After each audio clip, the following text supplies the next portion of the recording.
Hello, hello. Awesome. Yeah. Well, I'm grateful to be on here with you all, and I look forward to our topic and discussion and see how it goes. Yeah, same. And as Astria said, if at any point you're like, wow, I need to take a minute, please take a breath. You don't have to sit here right in front of this computer the whole time. If you need to get up and use the bathroom or go calm down or something like that, that's totally fine. And if at any point you have questions, put them in the little chat box. I've got it open and I'm gonna do my best to keep an eye on it. So Same. okay, well, I guess we can get started.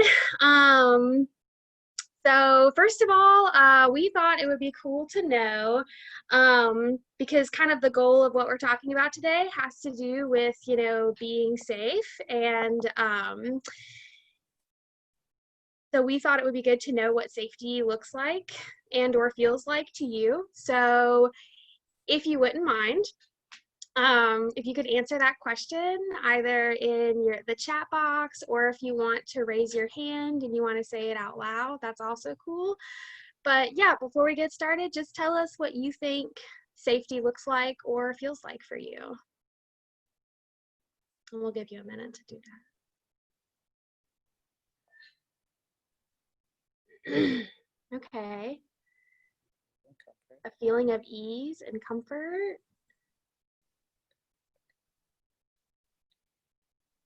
Having my bodily autonomy, being comfortable without having to worry throughout your day.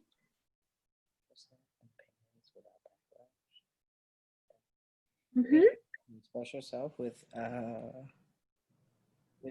being able to express yourself and your opinions without backlash, not being in violent or potentially violent situations, knowing someone is there for you, no anxiety, no danger. These are really great. Knowing everything's going to be okay, being able to be yourself.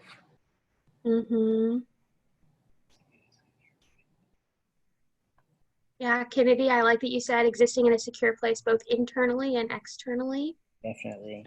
Remember, can be who you are without being judged, for sure.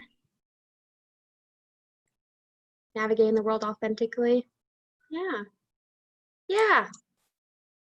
You all seem to have a really good idea of what safety means and looks like for you.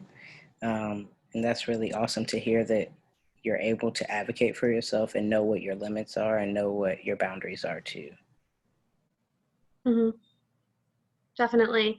So as Astria said, some of my work, a lot of my work has had to do with serving people and supporting people who've experienced intimate partner violence and or sexual violence. And so, and whenever we say prevention, like racial justice as prevention, that's what we're talking about, is preventing those kinds of violences. Power-based personal violence. We're not going to be talking about bullying specifically today, but we are going to be talking about IPV and sexual violence. And so I just wanted to quickly define what IPV means, because for some folks, you might be like, oh, I feel like I kind of know what that is, but maybe not completely. So IPV is essentially power that someone exerts over someone else, mentally, physically, and or sexually. So, and that is whenever someone is in an intimate situation with someone else. So that could be like an intimate partner, however you define that and your intimacy and what that looks like for you. And so, yeah, basically it means you're close to someone in some way, and they utilize power over you. And so that can look like a lot of different things, which we're going to talk about.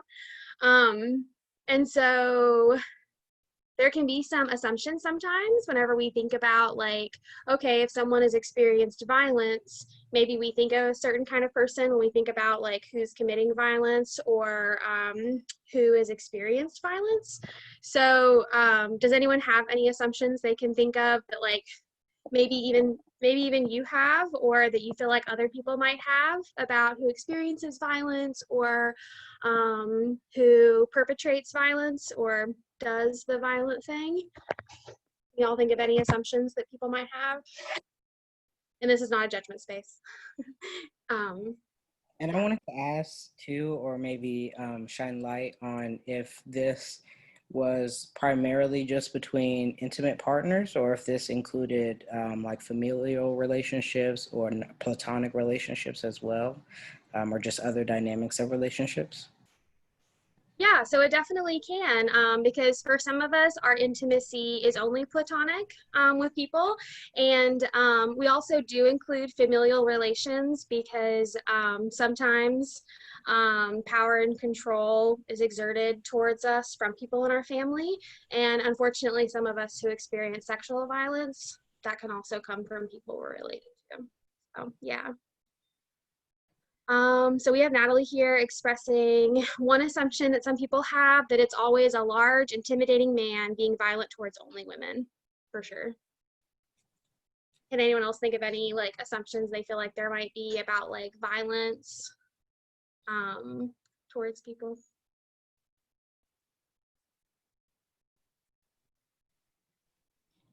So some other assumptions that I have seen and that I have heard are that the person experiencing the violence, often we see it, yeah, that only a man can overpower a woman. Yeah, so yeah, exactly, that it can only happen in straight relationships. That's one of the biggest assumptions, that intimate partner violence and sexual violence and those things are just things that happen in, yeah, heterosexual relationships. And so, and that the man is going to be the one who's perpetrating violence. So perpetrating is a word that we use to mean the person who's doing the thing. And so, yeah, there's definitely that assumption. There can also be a, Oh, sorry. There's no, also go ahead. another assumption made that often the situation was provoked by the victim. Mm-hmm. Yeah. Yeah. There's also an assumption that if someone does experience maybe intimate partner violence, that that they have the resources to get out of that situation, whether that be money or people they can go to, or that kind of thing. Sometimes there's an assumption, well, if someone's being awful to you, then you can just get out of there, right? There's also the assumption that they want to leave. And unfortunately, I don't think that that is always the case either, you know, for their better or for detriment, either way. Yeah, for sure. Yeah, intimate partner violence can be a very complicated thing. And yeah, I'm sure lots of us have experienced situations where maybe we recognize that something's not quite right, but maybe we're not sure how to go about doing anything about that, or maybe we're scared to talk to people about it, or maybe we don't know that it's bad. That's also the case. Depending on the education we have, we can be in situations and be like, yeah, this is fine, right? And then later be like, no, that wasn't okay. Yeah. For sure. And so another assumption that we see, especially in like media, is that oftentimes we see someone, the person who has experienced violence, we often see them as white, cisgender, straight woman.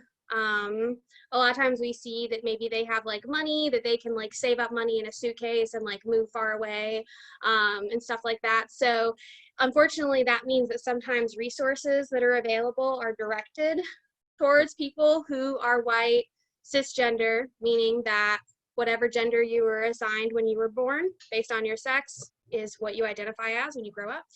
And that person is straight, like y'all have said, that they were in a relationship with a man who hurt them, and that they were like, okay, I guess I better go. So, and that can be a survivor for sure. That does describe people who have experienced violence, but not everybody. And another assumption is that we know exactly what people who experience intimate partner violence need, as far as like how to help them. Can anyone think of what some of those assumptions might be?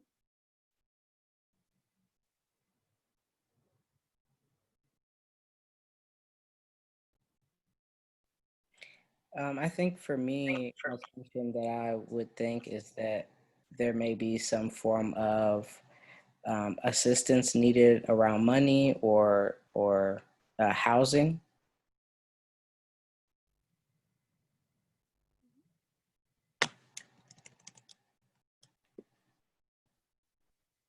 Yeah.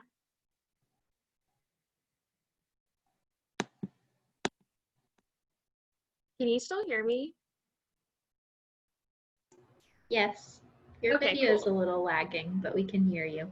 Okay, cool. I just wanted to check because, yeah, I'm just looking at my frozen face. And so I wanted to make sure y'all could hear me. Yeah, definitely. And another assumption that can happen when we think like, oh, we know what to do. Another assumption could be that someone, if they're experiencing violence, wants us to call the police. Right. That's another assumption that we can have, that if someone wants to feel safe, then their way of wanting to feel safe is by getting help from a police officer. So that's another assumption that we can sometimes have. Yeah, and so kind of based on some of these assumptions, there's sort of like a traditional or mainstream way of approaching preventing these violences from happening. And those can include individual healing, like going to therapy, things like that. Bystander intervention, that if you see something, you've got to say something and like prevent something bad from happening. Education, like sex education, healthy relationships education, and incarceration, that if someone has done something bad, that if they're arrested, then bad things won't continue to happen.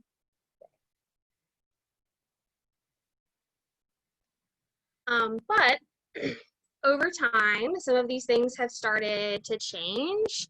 And I wanted to show y'all an example of one of those changes. So there's something called a power and control wheel. If y'all have heard of the power and control wheel, can you type a little yes in the chat box? Nice. Yeah, we got a couple people that have heard of it. Yep, yep.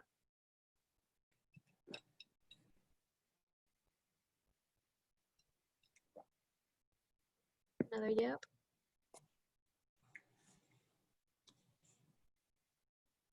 Okay, so yeah, so it seems like a couple of us might have heard of that before.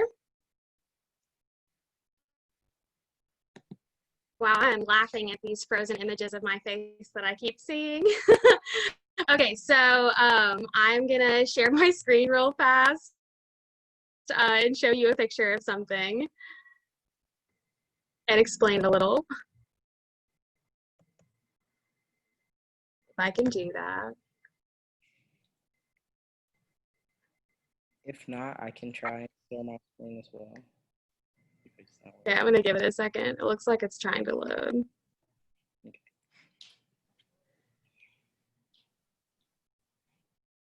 This is a great opportunity to take some deep breaths and think about something calming. You can have a nice little grounding moment.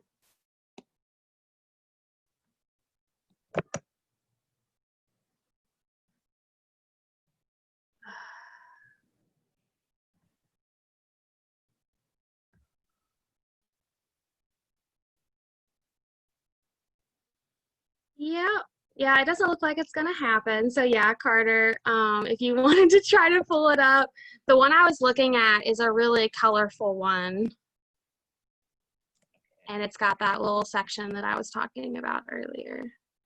Yeah.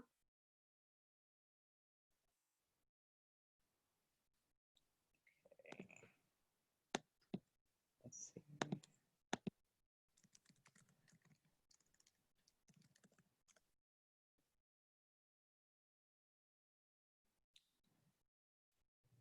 Here we go. Okay. Get this pulled up. Let's see if I can. I can share my screen. Ah, Share screen. Oh, share. oh, Are you all able to see that? I think so. Mine's starting to load, but I see that it says that, yeah, I can see it. Yes, that's exactly the one I was talking about. Okay. So this is what a power and control wheel is. This is something that we see sometimes whenever we're talking about intimate partner violence. And so this little wheel has different sections where it talks about different ways that someone can try to control somebody else, okay? And so some of these are going to be ones that you've probably heard about before. So using emotional abuse, putting someone down, calling them names, humiliating them. You can see other ones like using economic abuse. So they take your money or they have access to all the money.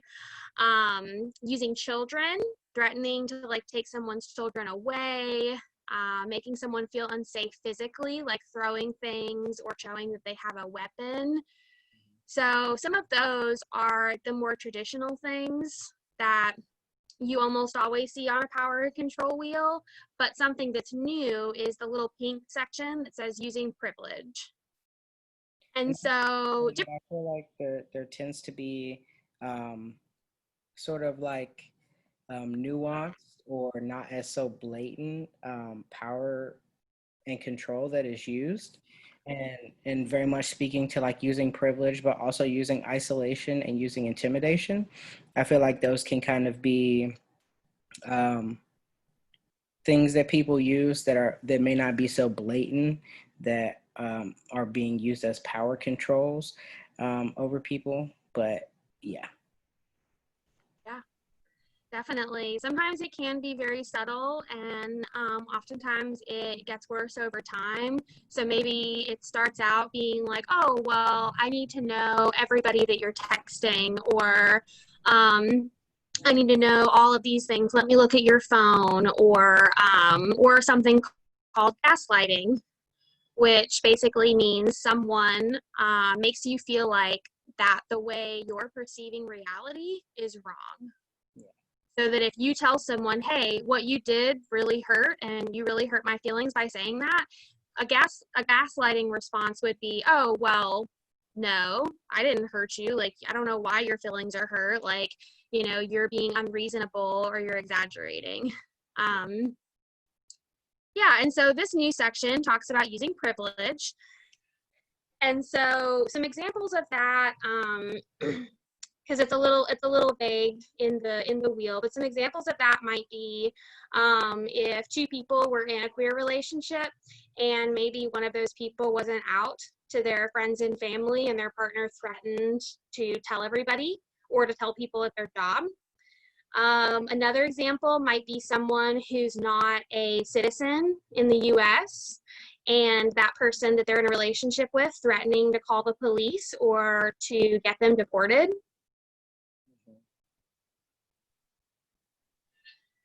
Yeah.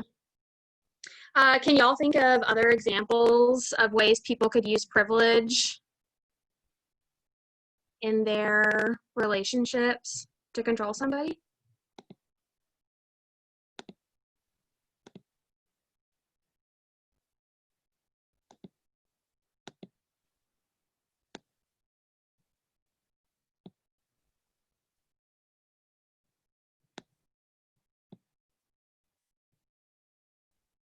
Another way that I thought, I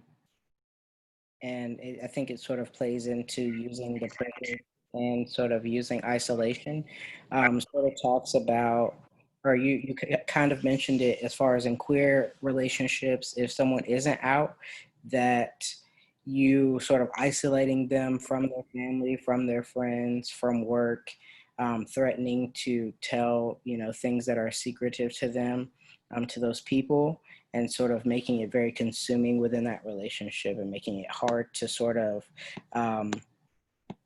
be outside of it, but also then using sort of economic abuse by making them reliant on you, especially if you're threatening their job and things like that. Mm-hmm.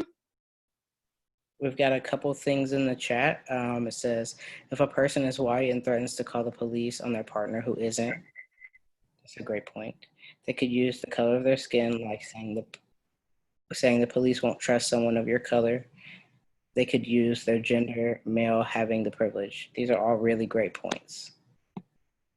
And I think that especially right now, we are seeing probably more than ever sorts of misuse of power, especially when relating to the police. And I don't necessarily think that it's, or I wouldn't say it's not any higher than it has previously been. I just think that there's just more evidence of being recorded. But these are great points, and I'm glad that you all pointed those out. Mm-hmm. Yeah, definitely. And I think we've seen examples in the media over the last month or so of people who recognize that they have privilege and try to use that to control people. And luckily in those situations, it's been recorded.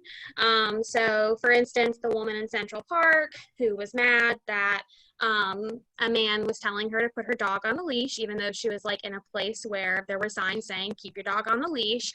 And yeah, she got really angry and chose to call the cops and put on some fake tears and say that she felt threatened, when she knew that in that situation, she was putting the Black man who told her to put her dog on the leash in danger.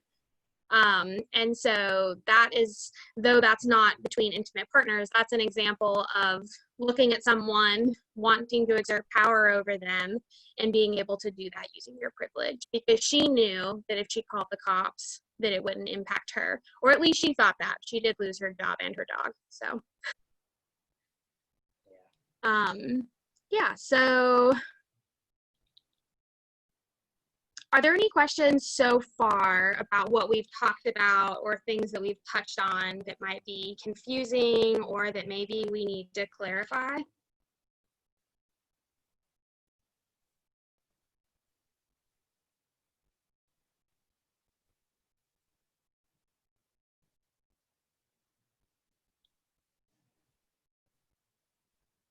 Okay, cool. If that changes, like I said earlier, at any point, feel free to throw out some questions if you're like, whoa, what you just said made no sense. So yeah, so those are just kind of some examples of how we can see that when talking about violence between intimate partners, that we can't not also talk about the privileges that each partner has and how that might be impacting the violence they're experiencing. And so because of that, if we try to tackle some of these privileges that we have and the way that hurts other people, by doing that, we can help prevent power-based personal violence from happening. Yeah, so let's do a little check-in real fast. And during that time, I'm also going to see if my computer will chill out and show my face, not in random images. But yeah, if you wouldn't mind, a little check-in. Describe, and I know that we talked about what safety might feel like, but describe a safe place. Whether that's a physical location that feels safe to you or an emotional place that is safe. Yeah, give us some examples of a safe place. Aw, someone said Empower Kentucky. Yay. Yeah, yeah, your church. Wow. At school, where I feel included and not judged for who I am. My room, a lot of my rooms, I like that. Same Yeah, here. my room's also my safe place. With friends. At church, I see is a safe place for a lot of people, and I'm really glad to hear that. Yeah. These are all really great examples of a safe place. And I'm actually really glad to hear that so many of you all have been able to find a safe place. I know for myself, I can struggle sometimes to feel safe. So knowing your safe places, knowing that you have somewhere to go where people care for you and there's community, that's awesome to have. Mm-hmm. Definitely. Yeah, I like that some of y'all talked about physical places, and some of y'all talked about like specific people, you know, like being around your friends or your best friend. Yeah, it's really great to have people who make us feel safe. Yeah. Will someone come in to say something?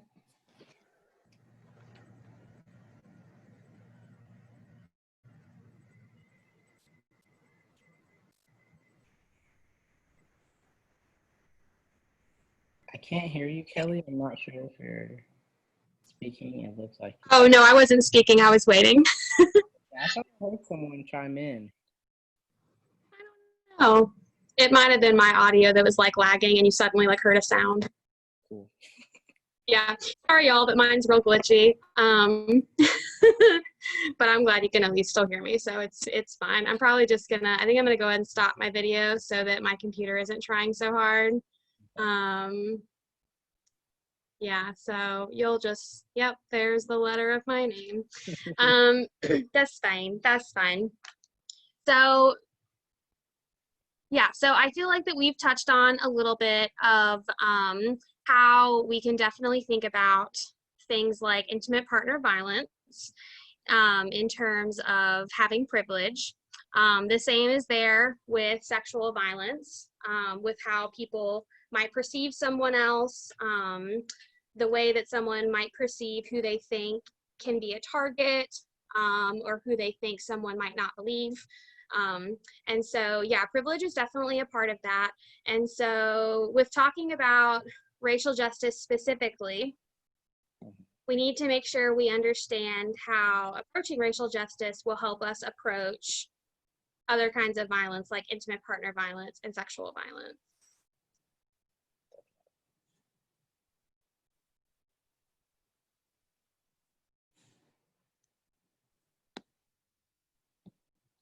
And so one of those ways is by knowing what something called a microaggression is. Does anyone know what a microaggression is? It's totally okay if not.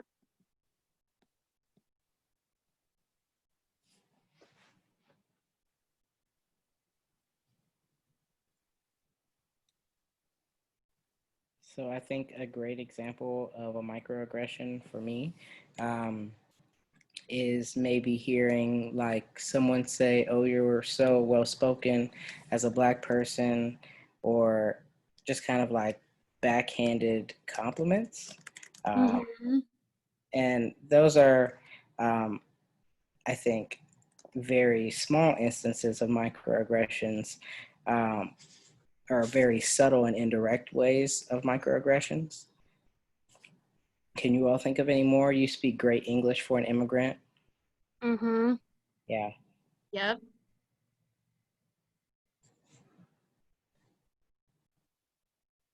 You're Yeah. so for a girl. Yeah. Mm-hmm.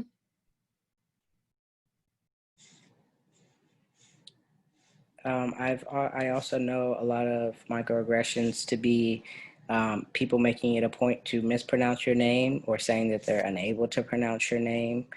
Mm-hmm. You drive good for a gay person. That is a new one. I've not heard that one before.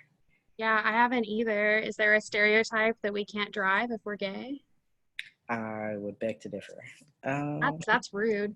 Yeah, you're a great dancer for your body type, definitely. I think we see that too with people who exist in fat bodies being told like, oh yeah, like, you know, that's cute for your body type. And it's like, okay, no, it's just cute in general, but thanks. Yeah, you're cute for a Black girl. You don't sound like you're from Eastern Kentucky. Oh, ouch. You're not as annoying, flamboyant as other gay people. rude. Yeah, so those are great examples. You have a small accent. You can hit hard for a short person, yeah. Mm-hmm. It sounds like as well that you all experience a lot of microaggressions as well. So Oh yeah, I definitely have heard that one a lot. You're a mature young person. As if young people cannot be mature. yeah. Lots of smart people come from Eastern Kentucky. That's rude. Yeah, and so the thing with microaggressions is what someone's doing is they're insulting us, right? Even if they're using words that they, for whatever reason, are choosing words to seem like they're not an insult, it's for sure an insult, and it typically targets a specific part of who we are, right? Our gender, our race, our background as far as if we're from the United States or not, how old we are, the region we live in, what our body is like. For sure, yeah, you're smart for an immigrant. Yeah.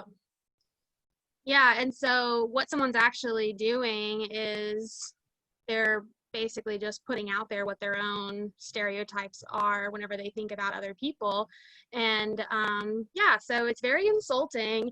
And it's important for us to see this as a kind of violence and as part of the larger conversation of intimate partner violence, of rape culture, things like that. Because part of rape culture is the idea that you can either comment on or have ownership over someone's body, Yeah. right, and who they are. And so sometimes microaggressions can be exactly that, where someone thinks that they have the right to comment on our body, to comment on who we are. And sometimes it's done in a sexualizing way or in an insulting way. And those are very much part of these violences that make people think it's okay to do other kinds of violent things. And it can also pass off the violent act onto the victim or blaming the victim instead of really talking about the root problem and the cause of it, and saying things of like she deserved it or she was asking for it, are very much using your privilege and your tool or your power to then blame the victim for the act that was put on them, and that is that's a huge part of it as well. Yeah, I totally agree. And so going back to something I said earlier about one of the kind of mainstream prevention things is bystander intervention. So us being in Kentucky, some of us might have heard like of Green Dot or things like that, different programs that teach us how to be good bystanders and to notice when things are happening around us and be like, hey, no, that's not okay. Or to do something physical that like distracts somebody, things like that. And so it's important for us to see us as bystanders in all ways, not just, you know, if someone catcalled somebody or if we think someone gave someone a drink and it seemed weird, or some of those examples that we hear sometimes. We should also be bystanders when it comes to someone saying microaggressions or saying or doing something that's racist. Things like that. Several of y'all gave the example of calling the cops on somebody who's not white, right? That is a violent act. And so being a bystander, being like, whoa, whoa, whoa, I don't actually think we need to call the cops right now. I think that would make it worse. That would be stepping in and being a good bystander that can help prevent violence from happening. Definitely. And I think also what you touch on, a lot of times the cops actually tend to escalate situations. And so, you know, people using their power really, instead of taking the time to speak to one another, to talk out any sort of discrepancy or things like that. And it comes very in handy. It comes in handy when there are other people around who are bystanders who can not necessarily mediate a situation, but very much be able to be there and be outside of the situation that's going on to sort of bring some sort of balance to that, because I've seen that a lot of times things can become a lot more escalated when it's not necessary, and it's typically someone getting their feelings hurt over things that it's just not necessary to call the police over. Mm-hmm. Yeah, definitely. And it's important for us to imagine new ways of, oh, I see a comment. Definitely. Yeah. Yeah. So yeah, there's definitely a problem with who the cops feel like they should believe and who they're there to help. That's a very important point that you bring up. One of the things, I'm getting ahead of myself. Later on, you're going to be sent an email that has like the video link for this. And we've also asked for them to include a list of resources that we put together for you all to like learn more about racial justice and how that impacts, like specifically racial justice in terms of intimate partner violence and sexual violence. And one of the websites that we included on there is a website called Black Women Too. And if you go to that website, there's a section that's labeled legal. And if you click on that section, you'll see statistics that talk about exactly that when Black women call the cops, or if the cops get called for like a domestic violence situation, the cops are actually more likely to arrest a Black woman than they are to help her. And so that's obviously terrible, and it shows us that ways that we might traditionally think of to help somebody of, oh no, a violent situation is happening, I need to hurry up and call the cops, I want to help, that might not actually be helping, unfortunately. And there might be other ways that we can try to help somebody. Sometimes it can just be helpful just to like be in the area and be like, hey y'all, everything okay over here? Yeah. And I will also say very much to that point of, if you're not sure how to help, go over to the area and say, hey, I'm here, but just ask. I think that a lot of times, including myself, I can make assumptions about what people need. And we touched on this earlier of even people in intimate partner violence, of to asking them what they need and what we can provide in that moment versus just assuming what's needed, because you don't know someone's situation, you don't know their circumstance, and that may be the last thing that they want, even though that may not be true for you. And so with all the best intention and with everything, if you want to help, I would say just being there, showing up, taking up space, and asking how you can help is really going to be monumental in those moments.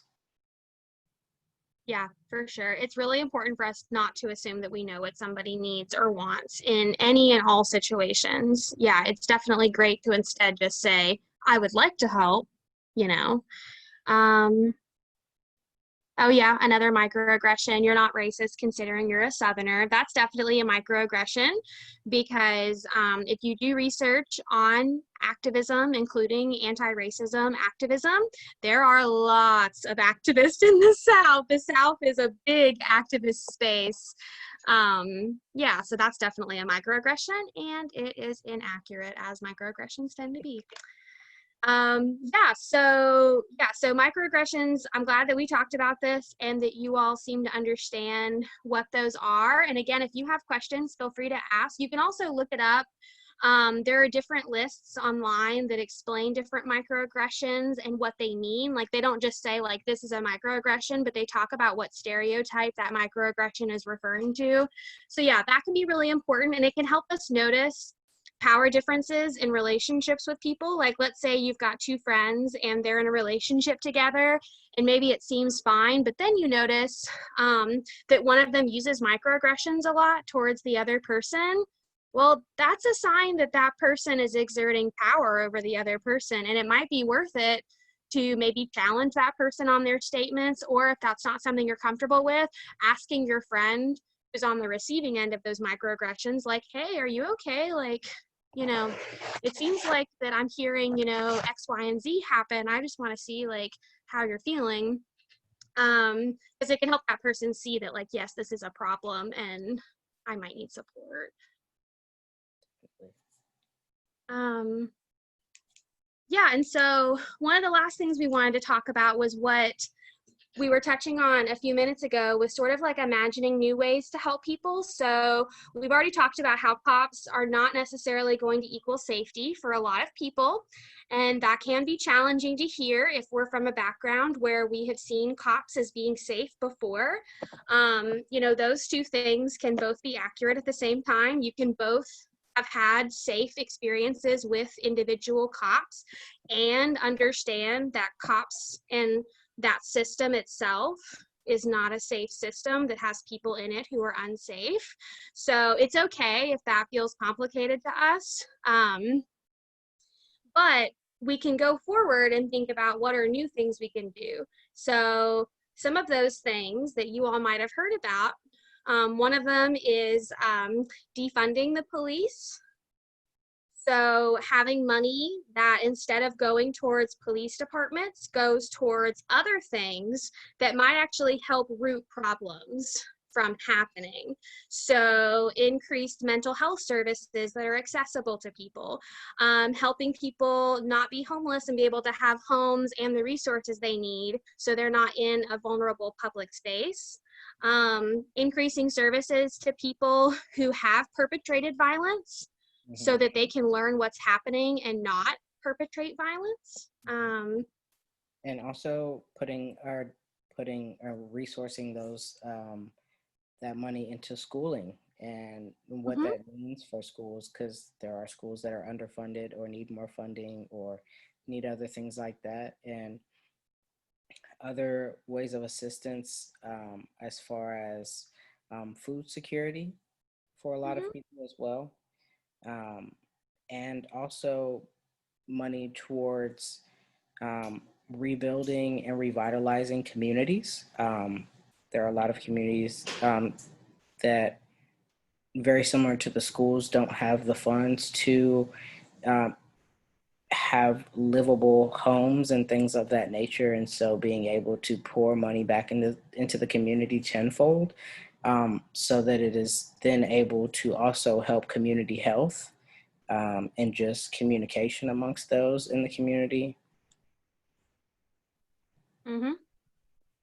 Yeah, and so what do you all feel about that? For some of us, we might have heard about the idea of defunding police before. For some of us, this might be a new topic that we haven't really heard much about before. But what are some of your initial thoughts, like your initial reactions to the idea of defunding police departments and funding other things instead? What do you feel about that? And it's okay if you're still processing information and you don't have anything to say. That's also fine. Yeah, I know personally, when I first heard of defunding the police, I wasn't necessarily scared of that, but it made me wonder, like, what does that look like to no longer have a police force? And that can be scary, especially if there are situations where the police would actually be necessary. But I think that it's also thinking about what other resources are preventative of getting to a place of where we need police in situations, if that makes sense, of making sure that everyone has the same opportunities and is on the same level or playing field, so that there is less crime, so that there is less just violence in general, and how we get to that, and it be preventative versus using the police and the police force as a reaction to those things. And we've had a couple people in the chat say abolishing the police is a necessary step in creating an anti-racist society. And I think that that's a good point, because a lot of the time it may not be the police, but the system itself that the police is a part of that has a lot of systemic racism in it. Has been shown to improve communities, improving infrastructure, subsequently decreasing the need for police. My uncle is an officer and he's good, so I know that not all police are bad. We just need to make sure all cops go through specific training. That's a great, great point. And similar to what I touched on earlier, where it typically, and I feel like a lot of times, it's not always the cops. They don't get a lot of training. It's about 6 months, and to be trained for 6 months to then carry a deadly weapon and sort of enforce power over people, it can be a lot and very challenging to handle everything. And then like I said, I don't typically think it's the cops. It's just the systemic system that is perpetuating that and that they're just now a part of. Beneficial funding going towards the root rather than the Band-Aid. I noticed someone else's comment. I saw a few other things about like redlining and stuff like that, but I would like to touch on, come back, the comment I just saw about there's not really specific data. That's actually not true. Luckily, there is data on defunding the police and how that impacts safety. Sometimes it might be hard to find that information, but it actually is out there because it's not just the United States that has cities that are wanting to defund police. That's also happening all over the world. So you can also see data on how other cities have approached that. So yeah, there is data.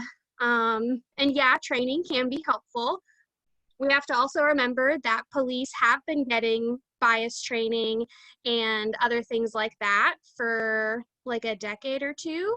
And unfortunately, police violence is still on the rise. So yeah, that's definitely one piece of it. But yeah, there is definitely data out there that's showing that this could be a really helpful thing. And there have been activists working towards this for decades. But we'll make sure to share some of that data with you so that you know more about it.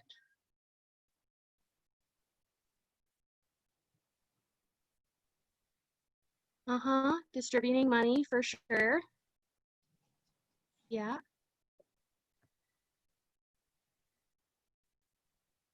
There needs to be repercussions.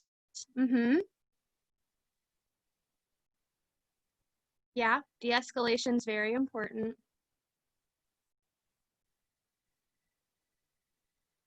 Yep, I will definitely include that resource, that research in the resources list for sure.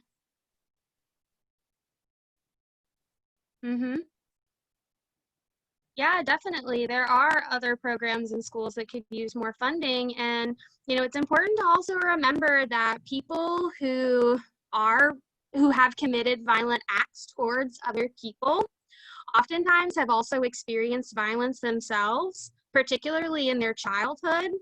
And so there are lots of programs out there for people who have experienced violence, but those are not always funded and they're not always accessible to people. Sometimes they're expensive.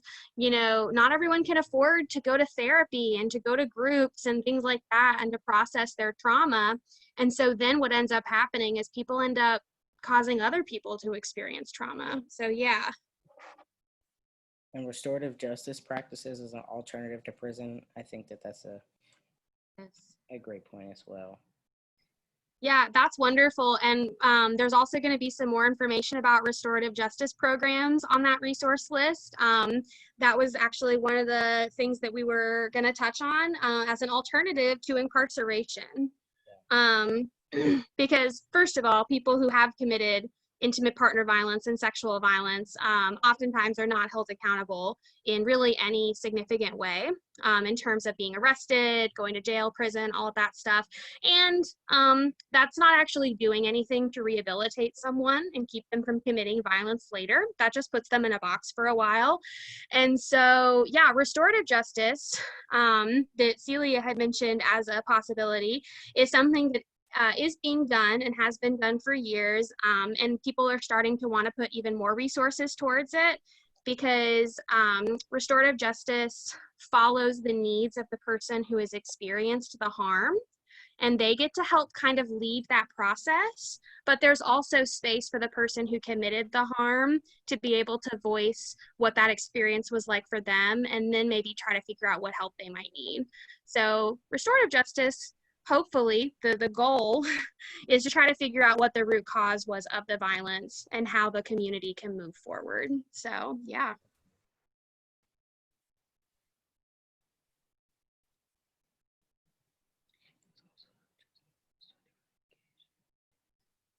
Yeah. Yeah, so it also moves IPV to a different location, and we think that's okay because those people are considered less than. That's a very great point. So there is for sure a lot of intimate partner violence and sexual violence that happens in jails and prisons from the people who work there and between the people who are incarcerated there. And you're very right. It's not okay for anyone to experience intimate partner violence and sexual violence, regardless of what crimes someone has committed. And so, no, it's not okay that we send people places and then think it's, you know, just let violence happen to them, which doesn't solve anything. Yeah. I just want to say thank you so much to everyone who's commented in the chat so far. It's been really great that y'all have been engaged in this conversation and asking questions and bringing up really great points. Every single one of you who has commented has brought something to the conversation. So I just wanted to like acknowledge that. Yeah, I've been very impressed with your all's ability to, you know, challenge your thoughts and challenge, you know, what we're proposing to you all.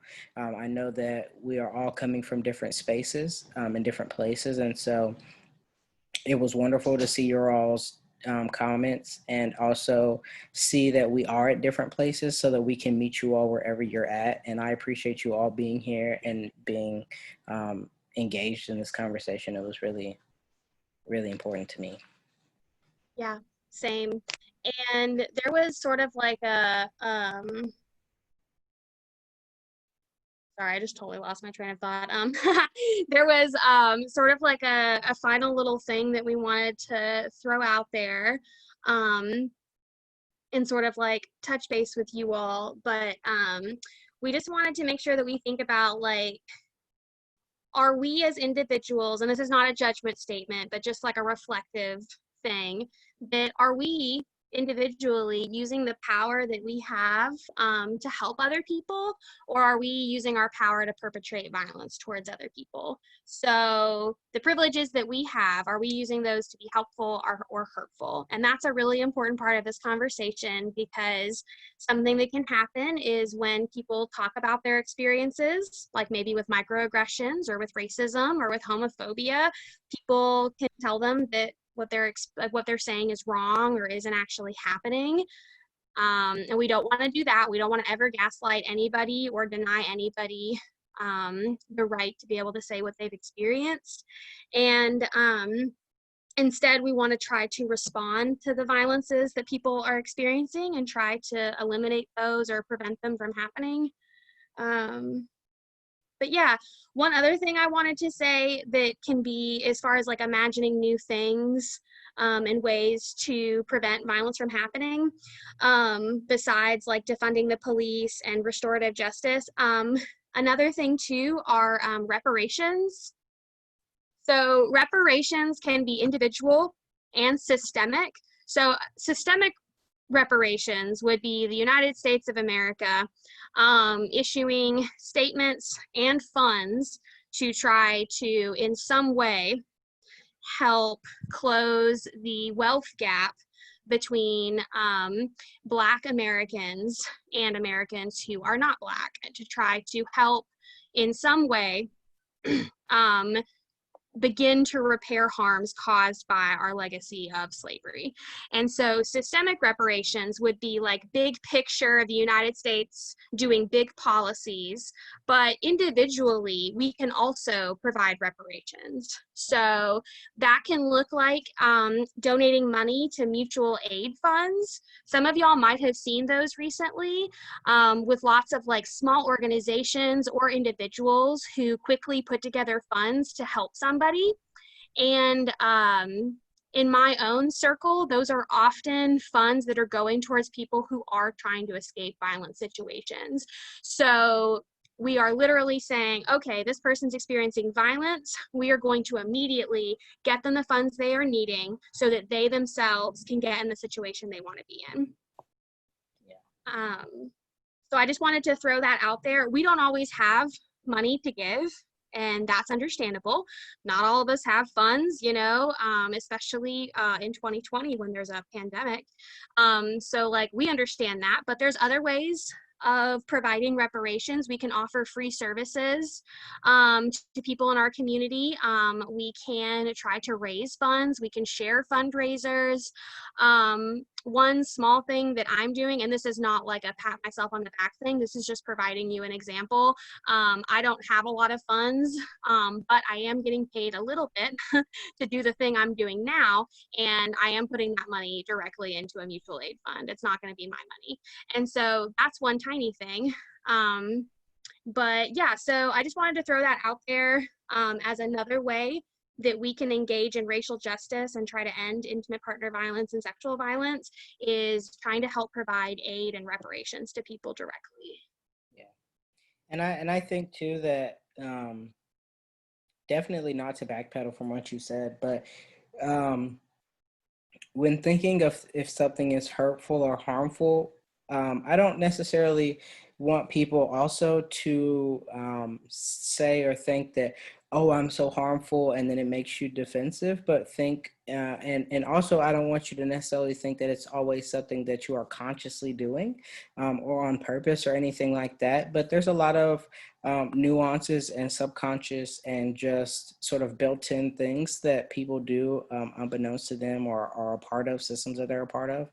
And so I think even just having conversations like we're doing now and providing education and being able to talk to your peers and your family members about things that are going on and things that you hear about, and just doing research and things like that, you know, learning about other people's lived experiences and talking to them, and then talking to people who also look like you about that, really makes a big difference. And I think that, you know, not everyone has money, not everyone has funds, but you hopefully, or most people are able to, you know, talk and speak or maybe chat or text to those that they're around. And I think that that can sometimes be looked over as a way of also being a part of the movement, but it definitely is. And so anything of those sorts will be helpful and mean something.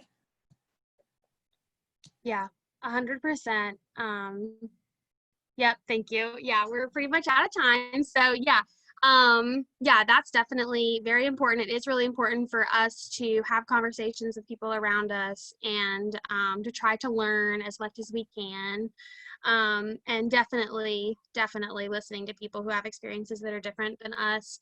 So does anyone, just to kind of like close up, does anyone have anything that they feel like are contributions that they can make to try to like help their community around them in terms of engaging in like racial justice? Like, are there things that you think like, oh, this is something I might be able to do?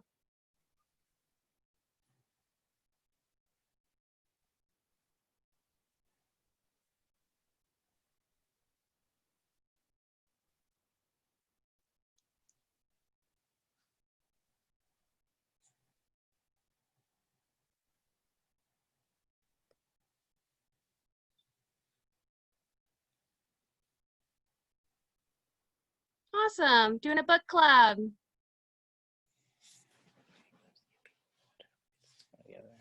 Yeah. Clubs. Mm-hmm.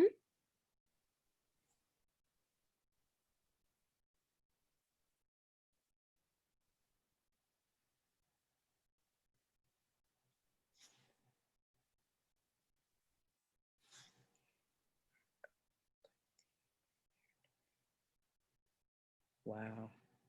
That's awesome. Yeah. Yeah, donating some of your paycheck, showing up to protests, calling people out. Oh, starting a Black student union at school. That's amazing. Yes. Join the school's BSU. Yep. Yeah, making posters. That's awesome.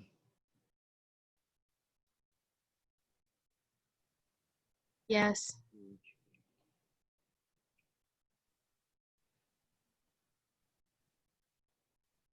That's important as well. Active bystander. Mm-hmm. For sure.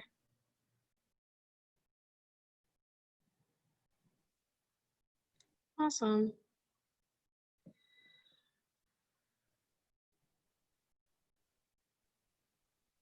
So as y'all are possibly putting a few more comments in, this is not to like cut off whatever, if anyone's like typing right in the second.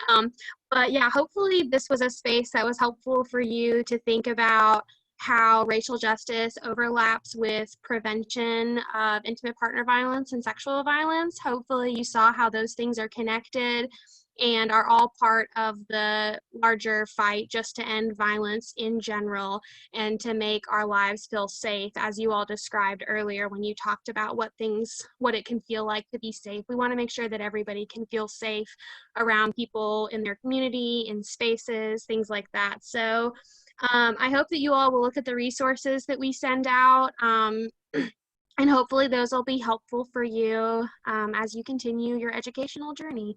Yes.